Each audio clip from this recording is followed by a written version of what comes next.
Differentiate between internal and external public డెప్ట్ అన్నారు. Okay, so straight షార్ట్గా మనం ఏంటి ఆ డిఫరెన్సెస్ అనేది మనం రాయాలి. సో దీంట్లో డిఫరెంట్ ఆస్పెక్ట్స్ని మనం తీసుకురావాలి. ఫర్ ఎగ్జాంపుల్ ఇక్కడ internal public డెప్ట్ and external public డెప్ట్ మధ్యన డిఫరెన్స్ అడిగారు. సో ఆబ్వియస్లీ ఫస్ట్ ఏంటి మనం సోర్స్ నుంచి మనం స్టార్ట్ చేయాలి. సో ఇంటర్నల్ పబ్లిక్ డెప్ట్ అంటే మన దేశంలో అంటే ఏంటి బారోడ్ విత్ ఇన్ ఇండియా. అలాగే ఎక్స్టర్నల్ పబ్లిక్ డెప్ట్ అంటే వేరే కంట్రీస్ నుంచి అంటే ఫారిన్ రిసోర్స్ నుంచి మనం బారో చేసేది. సో ఇది ఫస్ట్ సోర్స్. సెకండ్ ఏంటి లెండింగ్.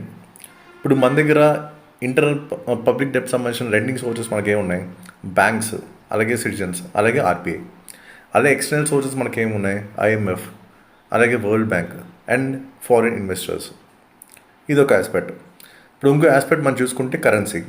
సో కరెన్సీ ఆబ్వియస్లీ ఇది ఇండియన్ రూపీ అండ్ అటు ఫారిన్ కరెన్సీ. అలాగే ఇప్పుడు రీపేమెంట్ అనేది ఏంటి, డొమెస్టికల్గా మనం పే చేస్తాం. అదే ఎక్స్టర్నల్ పబ్లిక్ డెప్ట్ అనుకోండి ఫారిన్ ఎక్స్చేంజ్ ద్వారా మనం పే చేస్తాం.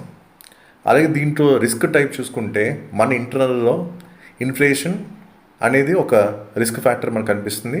అదే ఎక్స్టర్నల్ పబ్లిక్ డెప్ట్లో మనకి exchange rate and external vulnerability అనేవి మనకి రిస్క్ ఫ్యాక్టర్స్ కింద కనిపిస్తాయి.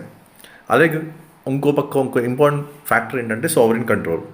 సో దీంట్లో మనకి ఇంటర్నల్ పబ్లిక్ డెప్ట్ ఇది చాలా హై ఉంటుంది అండ్ ఎక్స్టర్నల్ పబ్లిక్ డెప్ట్ ఆబ్వియస్లీ మనకి తక్కువ ఉంటుంది, కంపారిటివ్గా చేసుకుంటే తక్కువ ఉంటుంది.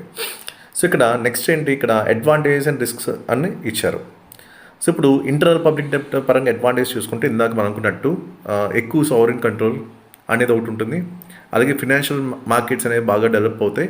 ఎక్స్చేంజ్ రేట్ రిస్క్ అనేది చాలా తక్కువ ఉంటుంది. అదే ఇప్పుడు దీంట్లో మనకి రిస్క్స్ ఎలా ఉంటాయి ఇంటర్నల్ పబ్లిక్ డెప్ట్లో అంటే ఇందాక మనం అనుకున్నట్టు క్రౌడింగ్ అవుట్ ఎఫెక్ట్ అనేది ఎక్కువ ఉంటుంది. ఎందుకంటే ఎప్పుడైతే గవర్నమెంట్ ఎక్కువ బారో చేస్తుందో ఆబ్వియస్లీ మనకి ప్రైవేట్ ఇన్వెస్ట్మెంట్ అనేది తగ్గిపోతుంది. అండ్ ఇంకో పక్క ఇన్ఫ్లేషన్ తగ్గ ప్రెషర్ ఉంటుంది. ఆబ్వియస్లీ ఆర్బీఐ అనేది దాని మీద ఇంపాక్ట్ పడుతుంది. అండ్ ఆబ్వియస్లీ ఆర్బీఐ అనేది మనీ సప్లై ఇంక్రీజ్ చేస్తుంది. ఇంకో పక్క ఇంట్రెస్ట్ బర్డెన్ అనేది పెరిగిపోతుంది. ఎందుకంటే డొమెస్టిక్గా మనం చూస్తాం కాబట్టి ఎక్కువ డెప్ట్ సర్వీసింగ్ మీద మనం దృష్టి పెడతాం. అండ్ ఇంకోటి చూసుకుంటే ఎక్స్టర్నల్ పబ్లిక్ డెప్ట్.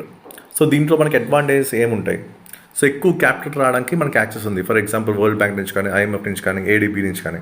సో దీనివల్ల ఏమవుతుంది, ఇన్ఫ్రాస్ట్రక్చర్ మీద మనం ఎక్కువ ఫోకస్ చేస్తాం. అలాగే టెక్నాలజికల్ డెవలప్మెంట్స్ మీద మనం ఎక్కువ ఫోకస్ చేస్తాం. అండ్ ఇంకో పక్క చూసుకుంటే వరల్డ్ బ్యాంక్ నుంచి వాటితో కంపేర్ చేసుకుంటే మనకి తక్కువ ఇంట్రెస్ట్ రేట్ వస్తుంది. అండ్ ఇంకో పక్క దీంట్లో రిస్క్ ఫ్యాక్టర్ చూసుకుంటే రిస్క్ ఫ్యాక్టర్లో కంపల్సరీగా మనకి ఎక్స్చేంజ్ రేట్, ఎంతమంది బీఓపీ క్రైసిస్ లాంటివి కూడా మనం చూసాం. అండ్ ఎక్స్టర్నల్ వల్నరబిలిటీ ఇందాక కూడా మనం చెప్పుకున్నాం. అండ్ ఇంకో పక్క చూసుకుంటే ఎప్పుడైనా సరే గ్లోబల్ క్రైసిస్ వచ్చిందా ఆబ్వియస్లీ ఆ క్యాపిటల్ ఫ్లోస్ మీద మనకి ఎఫెక్ట్ అయితే ఉంటుంది.